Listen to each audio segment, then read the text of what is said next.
Hey guys, welcome back to my channel. This is the first real episode. On this channel, we basically gather around, enjoy our food, and talk about the supernatural, the unexplained, and the downright terrifying. So if you want to eat with me for now, be sure to hit that follow button so you don't miss out on another episode around the griddle. I'm going to talk about something I think we've all encountered in our lives. Now, let me ask you this. Have you ever felt a glitch in the matrix? People around the world have reported these moments, disturbing, impossible experiences that something is deeply broken in our reality. We're going to explore stories from Reddit and history that may prove we're living in a simulation, and that sometimes it glitches. So without further ado, let's get started. Now, the first story is called The Man in the Rain, and it was posted on Reddit in Our Glitch in the Matrix. It's about this woman. We'll call her Sarah. It was nearly midnight in New York. She usually works really late, and she was walking home from a late shift. The streets were slick with rain, and the air was heavy with that damp metallic smell. As she turned the corner onto her street, she saw him.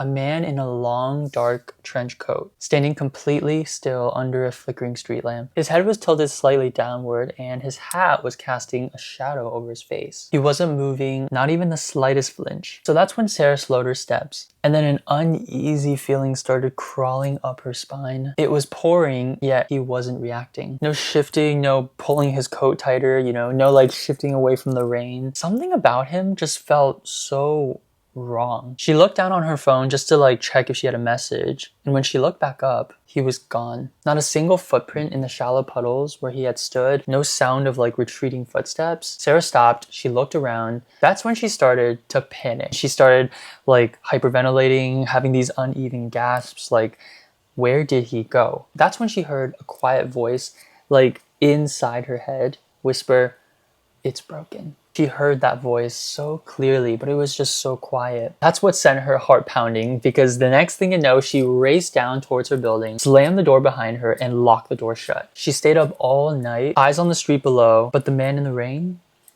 never returned. She tried to convince herself it was exhaustion. Maybe she was just working for too long and it got to her head. But that's not what the security footage showed. This part is the part that gave me the most chills, because I'm just like, what the heck? Just to give you some perspective, the camera is pointed directly at where the guy was standing. So when she was watching the footage, for the first 30 seconds that night, the man was there, standing completely still, and in a single frame, he wasn't there. It was like as if right after 30 seconds, he just vanished. No fading, no movement, just gone. And that's the part that creeps me out, because I'm just like, how could it be that no one edited the footage, assuming, right? Like, how could someone just disappear immediately and just vanish from a frame? Sarah could have witnessed an NPC, honestly. Maybe it's a background character in our simulation or something like that. And researchers of the simulation theory, yes, I researched it, you're welcome, believes that entities like these exist, but they only come out when they're needed. And when they're no longer relevant to the scene,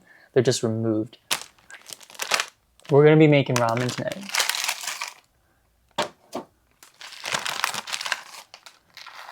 And that's probably the creepiest part. I just don't know how that would happen. Maybe the simulation's got something to say. If you like what you're hearing so far, feel free to drop a like down below. That's what encourages me and gives me the strength to make more of these videos for you. And the second story I have for you is also from the same subreddit. When I read it, it got me chills down my spine, because we all know what it feels like to not be believed. When I was a kid, I used to see other things. In fact, that people didn't believe me made it just that much more creepier and isolating. This story comes from a guy named Alex, and when he was 15, his family took this weekend trip up to his uncle's newly purchased 1800s stone house in like a rural town. So there's like no one next to them. Designated nowhere, just forest.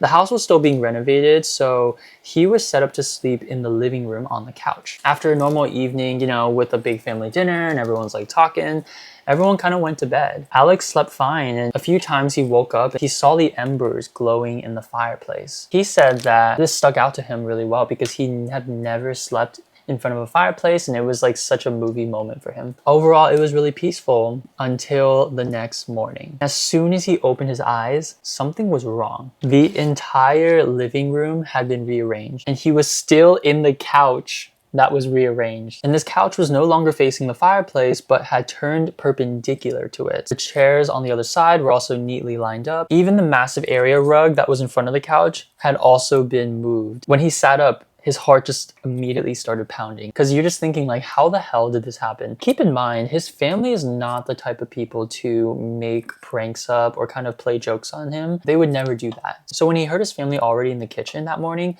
Alex rushed in and he asked why they moved everything while he was sleeping. The rest of the family just laughed and said nothing had been moved. They swore the living room looked exactly the same as it was before, and confused with no other explanation, Alex just dropped it. But that's when his older brother walked in. He stopped dead in the doorway and asked, "Whoa, who moved everything?" And I can't even imagine what sigh of relief that Alex must have let out, because that just described exactly his weird conundrum that he had this morning was. So Alex drags his brother in back into the kitchen and tells the adults that he saw it too, but still no one believed them. Again, remember, they weren't the type to play tricks. There's no way Alex could have slept through the arrangement because, side note, Alex is an extremely light sleeper. So he would have definitely woke up if someone moved the couch he was sleeping on. But with no answers, they let it go. 2 years later, Alex returns to the house for another visit. This time he's not with his brother. Nothing strange happened until the next morning when his parents and him took a drive to the museum. As his dad pulled onto the road, Alex's stomach just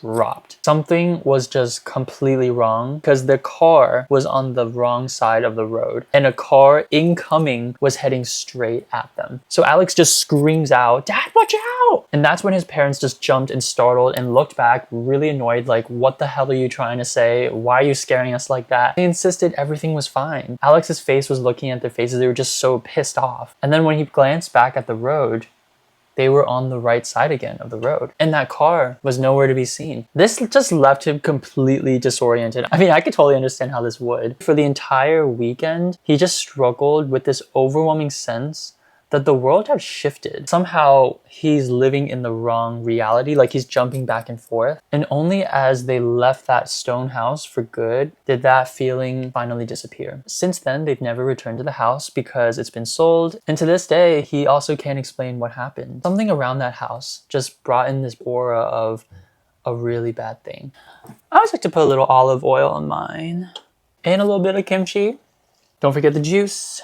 Now that was creepy, but I have one more story and I want to tell you guys about it. This one is about a hotel that didn't exist. In 1979, there was this couple, Guillaume and Pauline. They're driving through the French countryside, road tripping their way to Spain. Now, as the sun dipped below the horizon, they realized they needed a place for the night. And they took an exit and found themselves in this like quaint little village that they absolutely love. It's like definitely Pinterest worthy. All these cobblestone streets were like super warm and they had these like golden lights that were spilling throughout them from like mysteriously nowhere. Anyways, they were looking for somewhere to sleep, and that's when they came upon it. This old-fashioned hotel, the kind that you kind of see in a painting, it had everything Tangled wished it had. It had golden wooden shutters, golden bricks, these beautiful flower pots coming out from the windows, and it just looked so welcoming. Like, it looked so perfect. They couldn't put their finger on it, and that's the hotel they chose to sleep at. They walked inside, and it felt like it was frozen in time. There was like no modern amenities, no phones. The furniture was like antique and perfect, and the lighting was really dim. Like if you ever watched Les Mis, it kind of looks like that because they use oil lamps. And Guillaume and Pauline thought that was pretty cool, so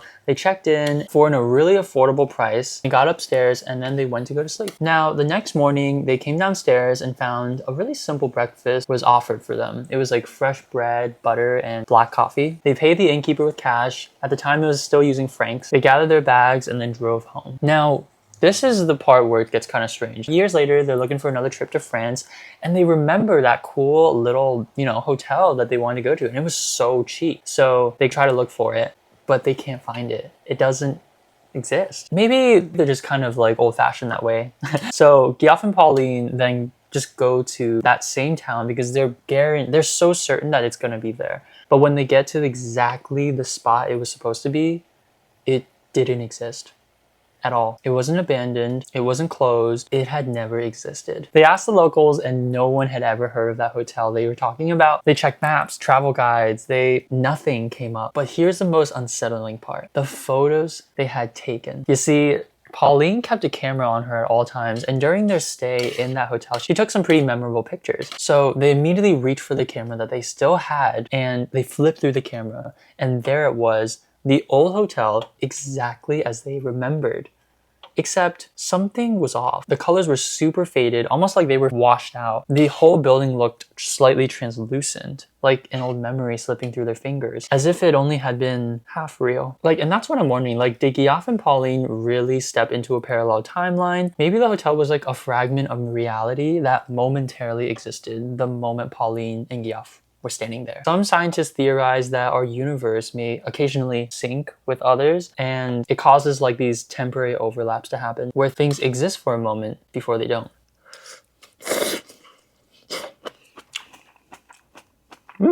Thank you for sitting down and eating with me. My noodles just finished, so I'm gonna devour them right now. Tune in for the next episode next week. I'm really obsessed with this glitch in the Matrix kind of series. Who knows, I might put more out. Comment down below if you want to hear a certain story. I'd love to hear from you. Catch you later.